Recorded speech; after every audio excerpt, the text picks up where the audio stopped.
નિષ્ફળતાનો ડર જ નિષ્ફળતાનું સૌથી મોટું કારણ છે. રાત જેટલી કાળી હોય છે, તારા તેટલા જ વધારે ચમકે છે. તેવી જ રીતે જેટલી તકલીફો વધારે હોય છે, સફળતા તેટલી જ વધારે ચમકે છે. જે ક્ષણે તમે ઈશ્વર સિવાય કોઈનો ભરોસો નથી રાખતા, તે ક્ષણેથી તમે શક્તિમાન બની જાઓ છો. તમારી બધી નિરાશા ગાયબ થઈ જાય છે. 5 પુત્ર કરતા એક ગુણવાન પુત્ર પર અભિમાન કરજો સાહેબ, કેમ કે એક ચંદ્ર રાત્રિનો અંધકાર મિટાવી શકે છે, તારાઓ નહીં.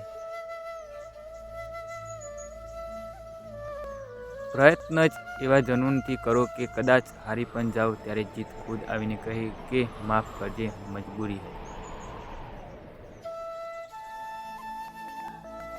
ઘણા લોકો મીણબત્તી જેવા હોય છે. તેઓ પોતે બળીને બીજાને પ્રકાશ આપે છે. તો દોસ્તો, મારી યુટ્યુબ ચેનલને સબસ્ક્રાઈબ જરૂર કરો. Thank you.